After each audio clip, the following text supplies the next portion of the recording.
Hello students, आज की class में हम एक नया टॉपिक शुरू करने जा रहे हैं। ये है हमारा कंट्रोल एंड कोऑर्डिनेशन।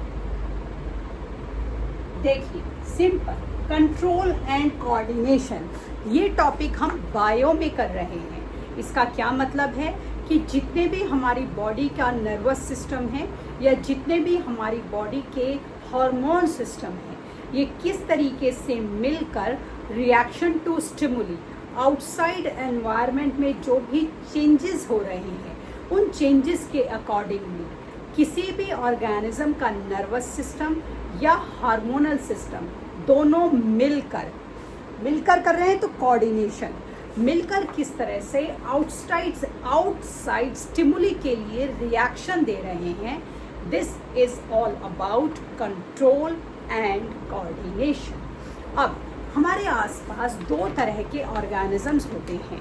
तो कैसे होते हैं? हम बोलते हैं ऑटोट्रॉप्स और हेटेरोट्रॉप्स। तो ऑटोट्रॉप्स मतलब हमारे हरे पौधे। तो हरे पौधों या मतलब जितने भी हमारे प्लांट्स हैं, उनका रिएक्शन टू स्टिमुली जो होता है वो डिफरेंट होता है ह्यूमंस या एनिमल्स के कंपैरिजन में। क्यों होता है? क्योंकि जितने भी हम ह्यूमंस और एनिमल्स हैं, हमारी बॉडी में दो सिस्टम हैं।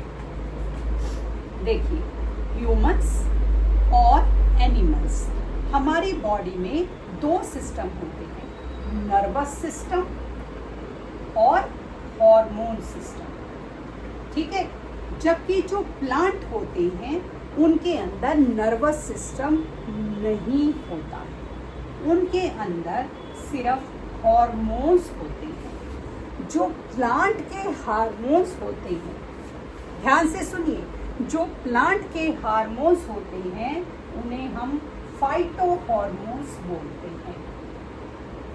फाइटो हार्मोन्स बोलते हैं। तो क्योंकि प्लांट्स के अंदर नर्वस सिस्टम नहीं है, तो उनका रिएक्शन, और हम एनिमल्स, इंसानों को भी हम एनिमल्स ही मानते हैं, एनिमल्स का रिएक्शन टुवर्ड स्टिमुली अलग अलग होता है। अब आपको मैं इसको साधारण तरीके से समझा दूँ।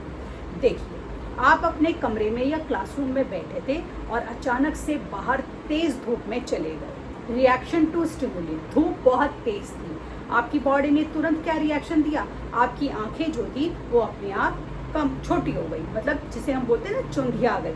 तो क्यों? हमारी बॉडी ने, हमारे ब्रेन ने तुरंत मैसेज दिया आंखों को कि लाइट बहुत ज़्यादा है शरीर में, मतलब आँख में अगर ये इतनी ज़्यादा लाइट एंटर करी तो रेटिना को और लेंस को ख़राब कर देगी। तो जो हमारी आँख का ये ऊपर वाला हिस्सा होता है, ये सिकुड़ जाता है और आँख के ऊपर एक प्रोटेक्टिव, एक हम बना लेते हैं, शेड बना लेता है और लाइट को ज़्यादा एंटर करने से रोक देता है। Reaction to stimuli nervous system ने दिया।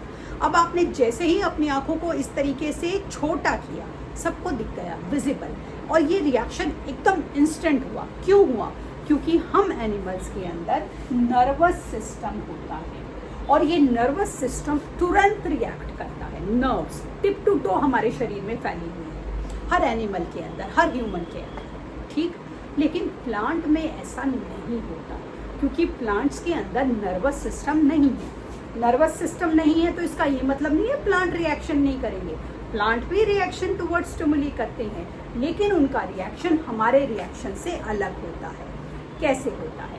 अब आपने देखा होगा बहुत सारे ऐसे प्लांट, स्पेशली आप इसको ध्यान से सुनिए, सनफ्लावर का जो प्लांट होता है, जिस साइड सन होता है, वो प्लांट का जो मुंह होता है, या जो प्लांट का हम बोले ना फ्लावर होता है, वो उसी साइड अपना मुंह कर लेता है।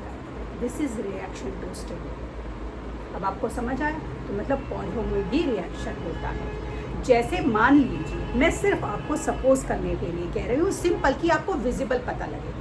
मान लीजिए आपकी मम्मी आपसे बहुत ज़्यादा गुस्सा हो गई और वो आपको मारने के लिए आ रही है, सिंपल है, या मैम आपको मारने के लिए आ रही है।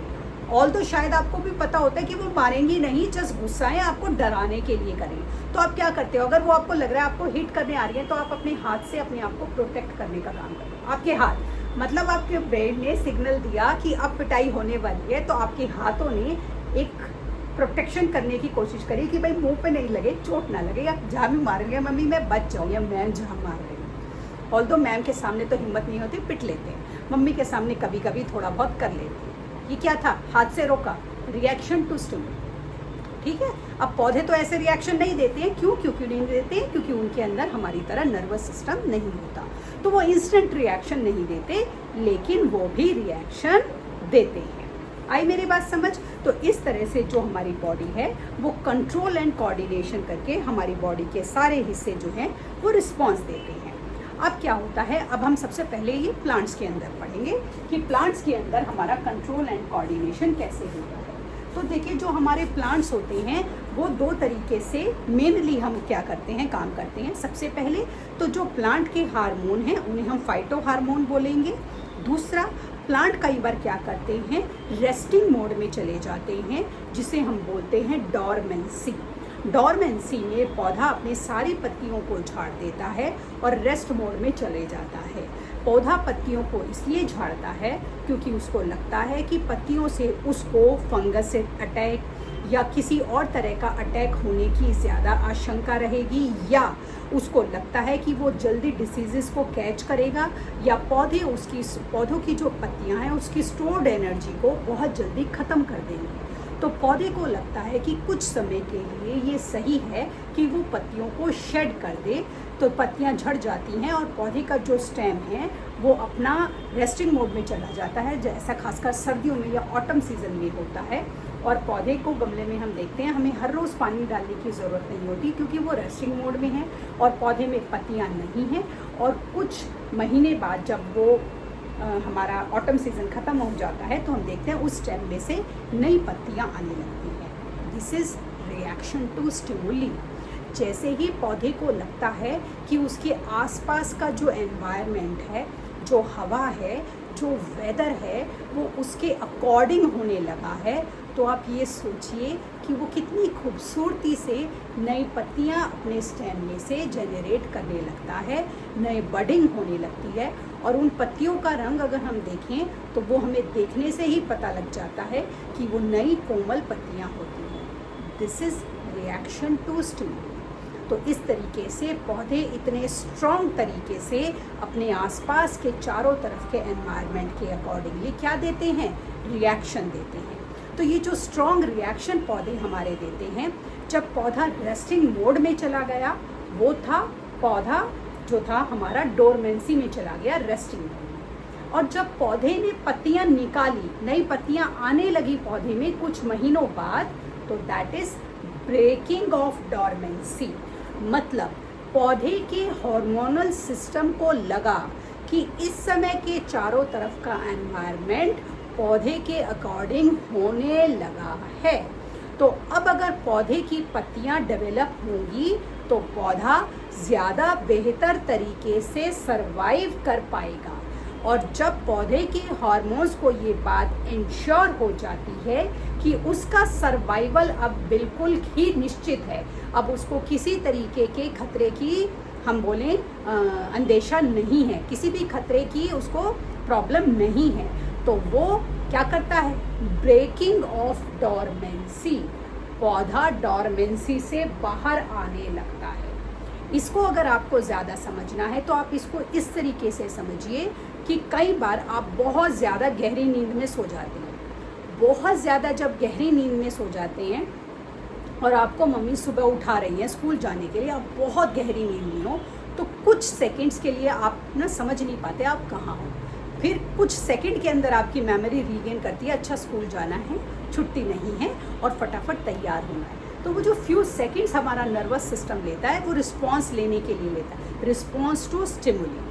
तो इसी तरह पौधों में तो क्योंकि नर्वस सिस्टम नहीं होता, पौधे रिस्पॉन्स टू स्टिमुली के लिए अपना प्रॉपर टाइम लेते हैं और इंश्योर करते हैं कि अब हम अपनी डोरमेंसी को ब्रेक कर सकते हैं, क्योंकि जो आउटसाइड एनवायरनमेंट है वो पौधे के सर्वाइवल में हेल्प करेगा, पौधे के सर्वाइवल को रेजिस्ट नहीं करेगा, तो पौधा डोरमेंसी को ब्रेक कर देता है। This breaking of dormancy is one of the reaction of plants towards stimuli।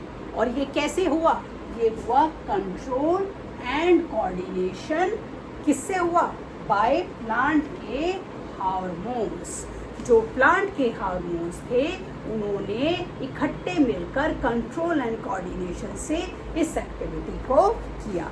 सो इस तरीके से control and coordination will take place in living organisms. ठीक, आज की क्लास में इतना ही। आगे का टॉपिक कल की क्लास में करेंगे। तब तक के लिए शुभ रात्रि।